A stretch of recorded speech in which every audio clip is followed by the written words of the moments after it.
جب لوگ مسجد میں آئیں تو وہاں پر ایک خوبصورت سما ہونا چاہیے. جب میں چھوٹا تھا، میں آپ کو اپنا واقعہ بتاتا ہوں. میں دیکھا کرتا تھا کچھ لوگوں کو جو مجھ سے بڑے تھے. ہم دیکھتے تھے کہ کچھ لوگ ہمیں اس طرح سے دیکھتے تھے کہ وہ ہمیں ابھی کھا جائیں گے. ہو سکتا ہے کہ شاید وہ جس طرح سے چاہ رہے تھے کہ ہمارے اس طرح سے حلیے نہیں تھے، لیکن انہوں نے یہ نہیں دیکھا کہ ہم مسجد تو آ رہے ہیں. کم از کم ان کو چاہیے کہ وہ ہماری طرف دیکھ کے مسکرائیں، ہمیں ویلکم کریں. آپ اس طرح کریں گے تو کل میں اچھے طریقے سے آ جاؤں گا مسجد میں.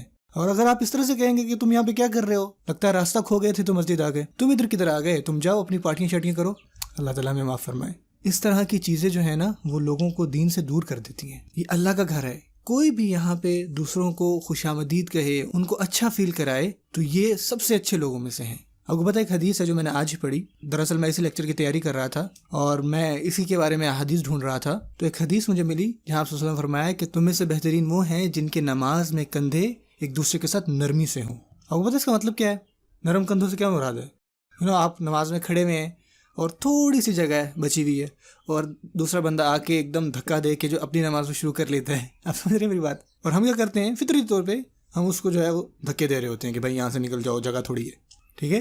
اور یہ بہت سارے لوگ کرتے ہیں اور یہ اس عمل کو یقینی بناتے ہیں کہ وہ سجدے میں اس سے پہلے پہنچ جائیں اور اس طرح سے ہو جائے کہ اس بیچارے کی سر رکھنے کی سجدے میں جگہ ہی نہ ہو. سبحان اللہ. ہمیں چاہیے کہ ہم بہترین لوگوں میں سے بنیں جن کے بارے میں آپ صلی اللہ علیہ وسلم ہمیں بتا رہے ہیں، ہمیں کہہ رہے ہیں.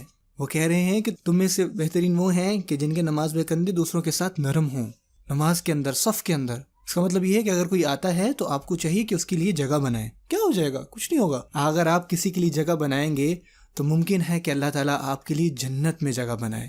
اللہ اکبر. اگلی دفعہ بیچارہ کوئی آئے تو اس کے لیے جگہ بنائیں، نرمی کے ساتھ پیش آئیں. انشاءاللہ یہ کر کے دیکھیں انشاءاللہ. اور سبحان اللہ خود سے کہیں، اللہ تعالیٰ سے کہیں کہ اللہ میں تھوڑا سا تو ڈسٹرب ہوا، تھوڑا سا تو تنگ ہوا، اس کے بدلے میں آپ میرے لیے تھوڑی سی جگہ جو ہے وہ جنت میں بنا دیں.